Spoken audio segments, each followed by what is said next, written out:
demak qolgan joydan davom ettiramiz. Pekishlarni ustun qilishni mana bu yerdan ko'rgandik. Buni yozma qilsa ham bo'ladi. Mana bir donasini qilish uchun mana bu yerda esa ko'p. Bu yerda 2 dona. Va skript ochishni mana bu yerdan ko'rgandik. Mana har skript. Keyin buni saqlash uchun esa xohlasangiz mana shu yerdan saqlasangiz ham bo'ladi. Save as deb biror yerni saqlay tanlaysiz. Masalan, mana bunday qilib R2 deb saqlanib qilib qo'ysak bo'ladi. Mana bu yerda esa ekranning o'ng tomon ostida esa biz direktorni tanlashimiz mumkin. Bu yerda ham mana bunday qilib o'zimiz ochgan papkani tanlasak bo'ladi. Mana ko'rganimizdek fayllar ikkita bo'ldi. Bu yerga esa biz demak o'sha print birni yozsak ham bo'ladi. Ctrl L ni bossak esa konsolimizdagi yozuvlar o'chadi. Biz peklarni sinoq qilishni ko'rdik. Ularni ishga tushirishdan oldin mana bunday qilish kerak. Library ds labs va library tidy words Ctrl Enter bosilsa mana shu yozgan kodimiz ishga tushadi. Demak, biror bir ma'lumotni belgilab olish uchun biz mana bu belgidan ishlatamiz. A1 ga teng, A1 ni qabul qiladi mazmunda ishlatiladi bu narsa. Va A ni ko'rsak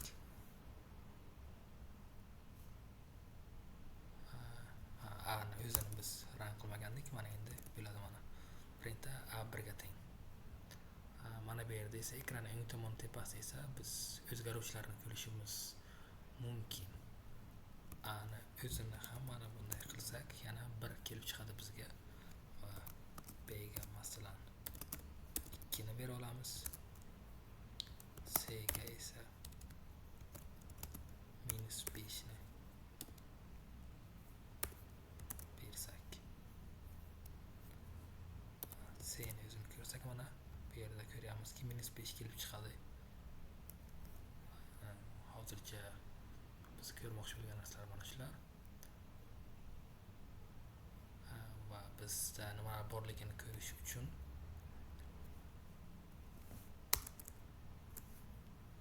mana buni xohlagancha belgilab olsangiz ham bo'ladi va ko'rinishini ham ya'ni dasturning ko'rinishini mana bu yerdan tanlasa bo'ladi. Appearance masalan mana bu qulay bo'lishi mumkin. OK ni bossangiz mana shunday bo'ladi.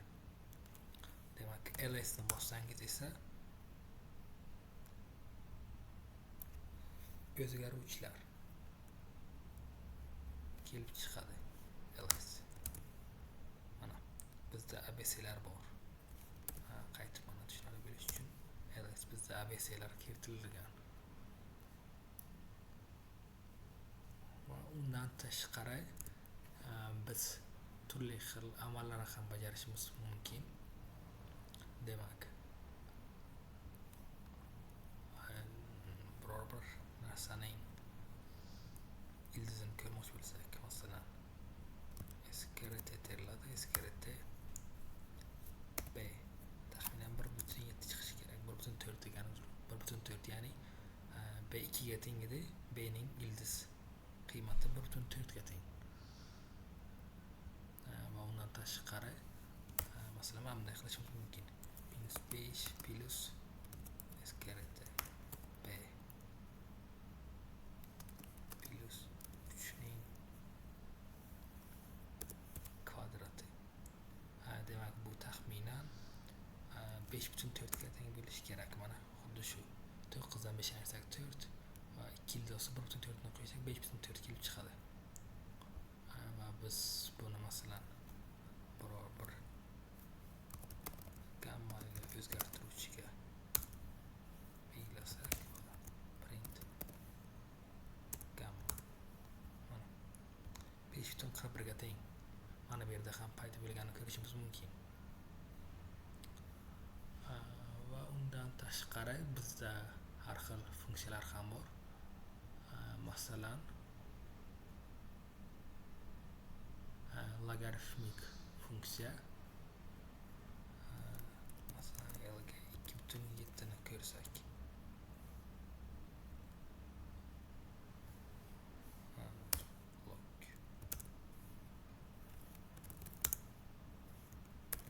sal yozishda xato ketib qoldi.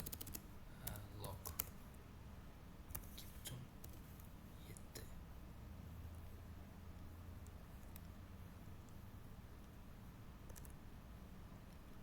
0,9 ga teng. Demak, bizda bu holatda hozir logarifmning asosi y ga teng deb olingan va biz unga tegishli narsalarni ko'rish uchun masalan mana bunday qilsak ham bo'ladi. Mana ekranning o'ng tomon ostida logarifmik funksiya haqida kelib chiqadi. Biz qanday ishlatishini ko'rishimiz mumkin. Masalan, bu yerdagi misolni ishlatsak bo'ladi. Masalan, mana bu degani logarifmik o'yin asosida o'yinning 7-chisi javobi 7 chiqishi kerak. Mana xuddi shunday. Yoki bo'lmasam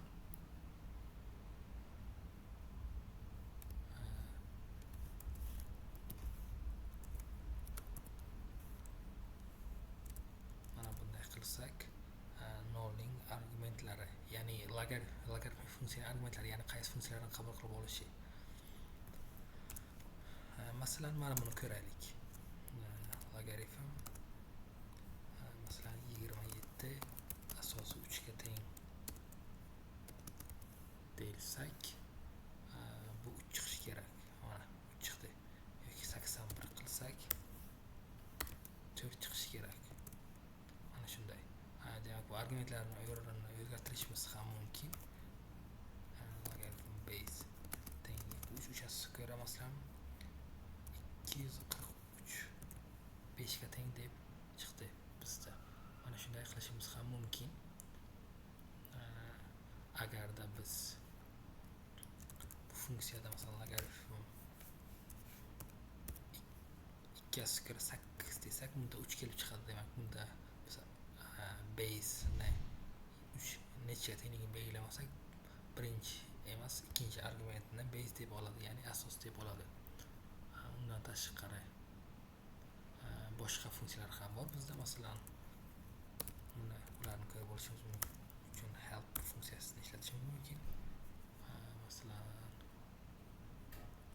mana plus arithmetic operations, ya'ni arifmetik amallarga yordam. Yana mana bo'lish, ko'paytirish, qoldiqli bo'lish, ildizni topish.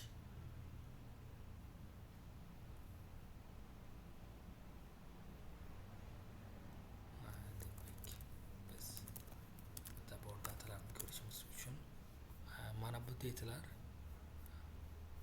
bizda mavjud. Masalan, CO2 carbon dioxide updating, grass plants.